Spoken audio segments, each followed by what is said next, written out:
guys, kukuha tayo guys ng panglagay po natin sa paksiw na isda. Kasi mayroon tayong isda na pinsoya. Ipaksiw na lang natin siya ng lagyan natin ng kamyas. Guys. Para ano.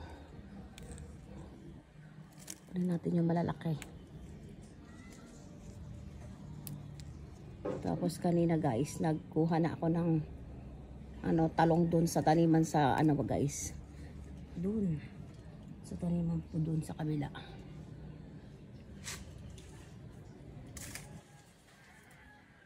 Kunin natin yung medyo na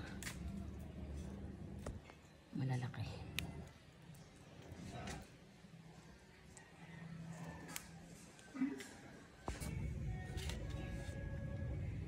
Ayan po guys, ang nakuha po natin sa ating kamyas. Ayan, sa puno natin. Ayan po guys, ang nakuha ko po sa puno ng kamyas po namin guys. Ayan, dami pa dun guys. Ayan, tapos eto yung nakuha natin, bagong pitas siya. Kamo po nakuha natin dun sa taniman po natin ng talong. Ayan po guys. Kinuha ko na tong ganito kaliliit guys. Para hindi siya kasi ganyan lang talaga siya, native na talong po to guys. Kaya ganyan, hindi siya masyadong malaki. Ayan. Tapos eto, may nag-iisa pa ring nakuha nating ampalaya. Ayan o, laki siya guys. Tapos ayan, bagong pitas po yan guys. Ayan. Ayan po guys, ang ating lulutuin atong isda na to. Hatiin lang po natin yan, pinsoya po yan. Guys, iano natin sa kamyas. Ayan po guys. Iano natin, luluto natin yan sa ayan ang ating lulutuin po guys. Ating tanghali, ayan. Nalinis na po ito guys. Kaya hatiin na lang po yun kasi masyado siyang mahahaba. Ayan po ang ating lulutuin ngayon guys sa tanghalian. Alam, tara guys, luto na po tayo guys. Ayan, ang ating pananghalian. Sinagugutom ng ating mga junakis guys at pamangkin. Let's cook guys. Ayan.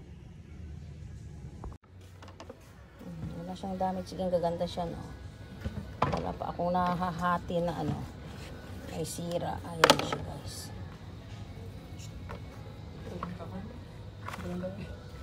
Tapos eto. Ready na yung lalagay po natin. Tapos yung eto siya guys. Ang palaya!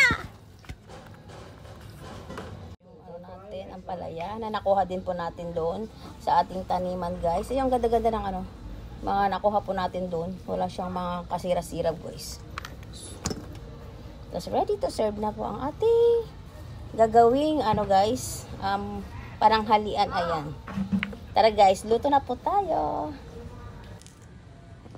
Ayan po, naglagay po tayo ng po dyan guys. Kamyas, bawang sibuyas, paminta. Ayan po guys. Tapos yung ayan po guys, naglagay po tayo sa unang layer po. Talong, kamyas, sibuyas, tapos bawang po guys, luya, taka yung po talong guys. Ayan. Tapos nilagay na po tayo ng pampalasa po dyan guys. Pamintang durog, tsaka magic sarap, asin. Ayan po guys.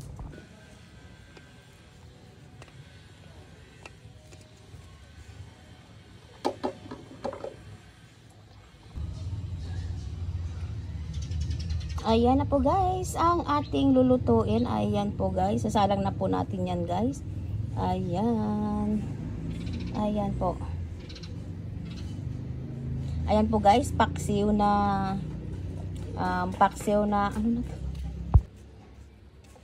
ayan na po guys, ready to cook na po tong paksiw na pinsoya po natin guys. Ayan, ang sarap niyan po guys, kasumpletos lahat sa ricado. Ayan po guys. Ayan na po guys, ang ating lunch for today. Ayan, tara guys, luto na po tayo guys. Ayan. Ayan po guys, dito tayo nagluto sa labas po guys, sa may kahoy. Ayan. Ayan natin niluluto guys. Ayan na siya, kumukulo na po guys. So guys, nilagay na din po natin yung ampalaya po guys. Sayang yan, nakuha natin yan sa taniman po natin. Ayan. Tapos lagay din po natin itong nakuha po natin guys sa ating garden, sa luyot. Tsaka kamote guys, talbos ng kamote. Isayang yan guys. Lagay natin dito sa ibabaw lang. Ganyan lang.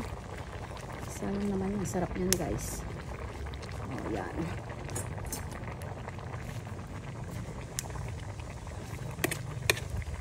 Yan po ang luto sa probinsya ko guys. Ayan. Mikos-mikos mo na lang yan guys. Okay na yan. Tapos lagyan po natin siya ng ayan. Sili. Yan po guys. Ayan. Ayan po guys. Ang aking garden. Hindi pa siya natatapos hanggang dyan guys. Ayan, pero may tanim na tayong saluyot. Lagay din natin to guys. Sayang. Ayan. Pwede din naman to guys. Ayan. Kuhanin natin.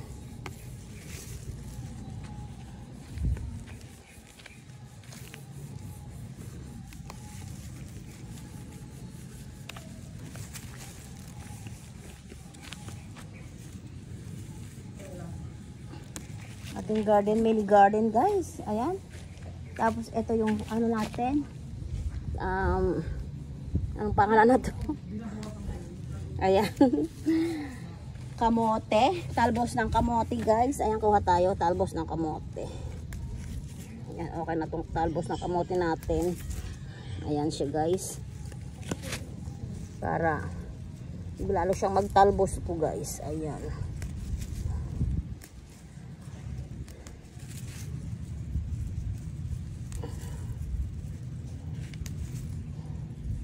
Ang saluyot. Ayan, sayang to guys eh. Ayan. Tingnan natin para magtalbos ang ating tanim. Ayan. Ayan po ang ating nakuha guys. Ayan, lagay po natin yan. Sayang yan guys. Ayan na po guys. Ready to serve na po ang ating pananghalian. Ayan, paksiw na pinsoya po guys. Na nilagyan po natin ng ang daming mga gulay-gulay po guys. Tapos nag-harvest tayo ng saluyot tsaka kamote guys. Ayan. Tara guys, kain na po tayo guys. Thank you guys for watching. Bye. Ayan na po guys. Let's eat guys. Ayan. Ready to serve na po ang ating ulam. Ayan.